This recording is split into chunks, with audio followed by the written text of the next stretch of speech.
बॉलीवुड के बाद, क्योंकि एक नकली माहौल है पूरा जो आप अब तक देखते आए हैं, अब हमारे समाज की एक ऐसी समस्या की बात करेंगे जिसके खतरनाक परिणाम आज आप सबको झेलने पड़ रहे हैं और आगे भी शायद झेलेंगे। यह समस्या है फेक न्यूज की। फेक न्यूज की वजह से कई जगहों पर दंगे हो चुके हैं, होते रहते हैं।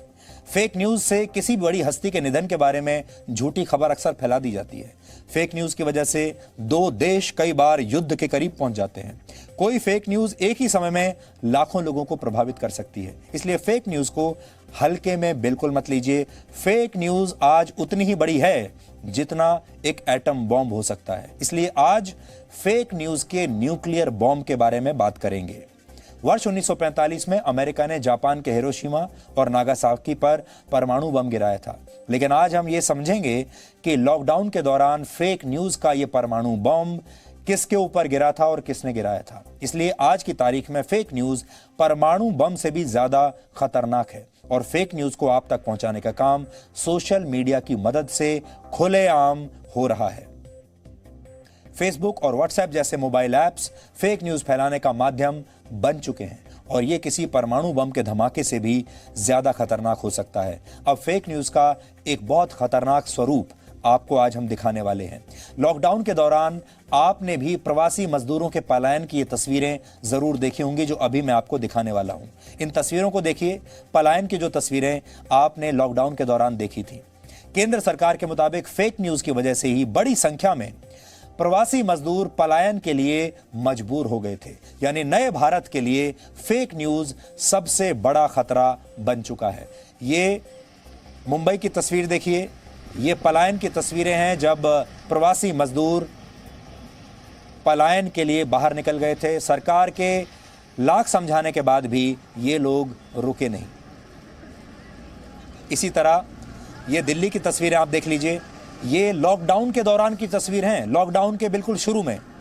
और उस दौरान ये सारे के सारे लोग, 28 मार्च की बात है जिस अब ये तस्वीर हम आपको दिखा रहे हैं, और ऐसी तस्वीरें आपने हर राज्य में, हर राज्य के हाईवेज पर आपने ये देखी होंगी, चाहे मुंबई हो, चाहे दिल्ली हो या देश का कोई और हिस्सा हो।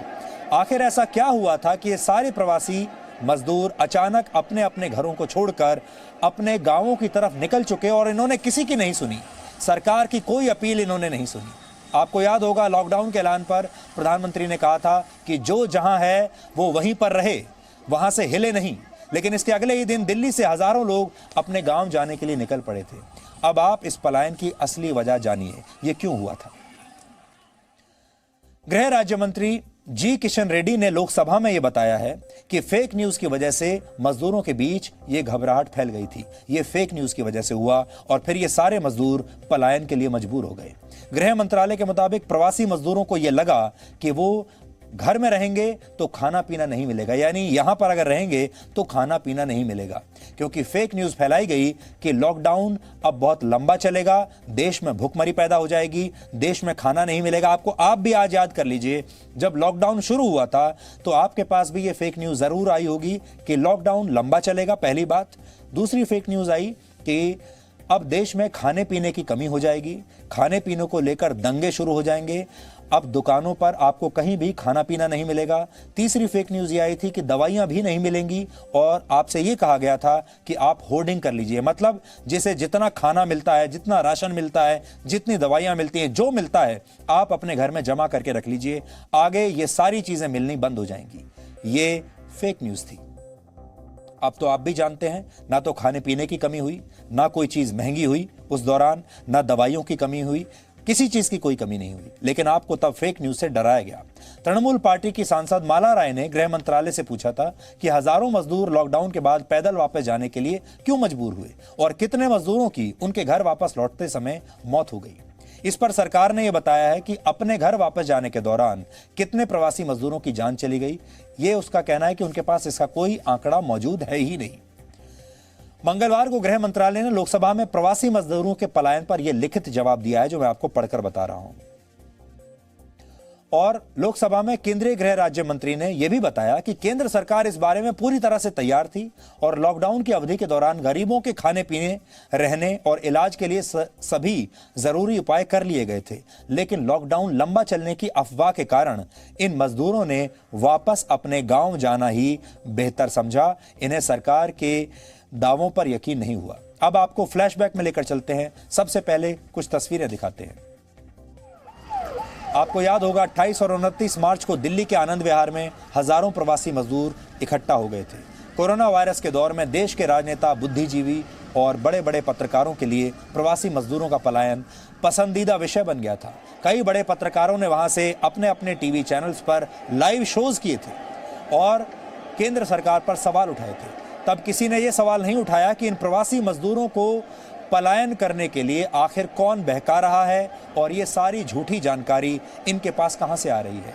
आप याद कर लीजिए, कई न्यूज़ चैनल्स में और कई अखबारों में पत्रकारों ने इनसे मिलकर बड़े बड़े फीचर्स किए थे, बड़ी बड़ी खबरें आपके सामने रखी थी कि इन पर कितना अत्याचार हो रहा है, देखिए। इसी तरह 14 अप्रैल को मुंबई के बांद्रा रेलवे स्टेशन पर भी हजारों लोग ऐसे ही जमा हो गए थे। तब ये बताया गया कि ये प्रवासी मजदूर हैं जो अपने शहर और अपने गांव जाने के लिए रेलवे स्टेशन पर इकट्ठा हो गए हैं और किसी ने तब इनके इकट्ठा होने के बारे में जानकारी नहीं दी थी और ये शायद अफवाह फैला दी गई थी कि इस स्टेशन से ट्रेन चलने वाली है और वो ट्रेन इन्हें अपने अपने घरों तक ले जाएगी और ये उस उम्मीद में यहाँ पहुँच गए। ऐसी अफवाहें यानी फेक न्यूज़ तब चल रही थी। लेकिन आपको याद होगा उस समय जी न्यूज़ तब भी अपनी जिम्मेदारियों को निभा रहा था।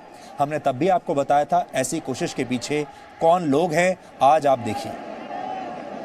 अगर आपको अपने परिवार के बीच पहुंचना है, अगर आपको अपने अस्तित्व की लड़ाई लड़नी है, तो आज आप लोगों को सरकार के विरुद्ध आवाज उठाना पड़ेगा। मैं विनय दुबे घोषणा करता हूं, सरकार की छाती पे पैर रख के घोषणा करता हूं कि आगामी 18 अप्रैल तक जितने भी मजदूर मुंबई महाराष्ट्र में फंसे हैं वो ज्यादा से ज्यादा संख्या में लोकमान्य तिलक टर्मिनस तक पहुंचे, वहां पे जमा हो, वहां पे आए। हमें सोशल डिस्टेंसिंग का ध्यान रखना है, कोरोना का संक्रमण नहीं फैलाना है। उस हिसाब से हम लोग वहां पे आएंगे और हम लोग लोकमान्य तिलक टर्मिनस पे बैठ जाएंगे। हम लोग घरों में बैठे हैं, मर रहे हैं भूखे, कम से कम अब संघर्ष करते हुए हम अपनी जानें देंगे।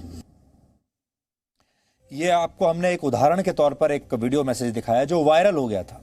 इस मैसेज को लोगों ने देखा। इसके अलावा और बहुत सारे वीडियोस उस समय सर्कुलेट किए गए, बहुत सारी फेक न्यूज़ फैलाई गई जिन सब में ये कहा जाने लगा था कि जितने प्रवासी मजदूर हैं ये सब अगर अपने घरों में रहे यानी शहरों में रहे तो ये भूखे मर जाएंगे, क्योंकि सब कुछ बंद होने वाला है, खाने पीने की कमी होने वाली है। इसलिए इन सारे लोगों को तुरंत अपने गांवों की तरफ निकल जाना चाहिए, जैसे भी निकल सकें, ट्रेन में, बस में, गाड़ी में, ट्रक में, जहां जगह मिले वहां चले जाएं। और बहुत सारे लोग तो ऐसे निकल गए जो हजारों किलोमीटर पैदल चलकर अपने गांवों तक पहुंचे और कई लोग तो ऐसे थे जो हजारों किलोमीटर पैदल चल के जब अपने गांव पहुंचे तो तबीयत इतनी खराब हो चुकी थी, शरीर इतना थक चुका था कि वहां पहुंचते ही उनकी मृत्यु हो गई।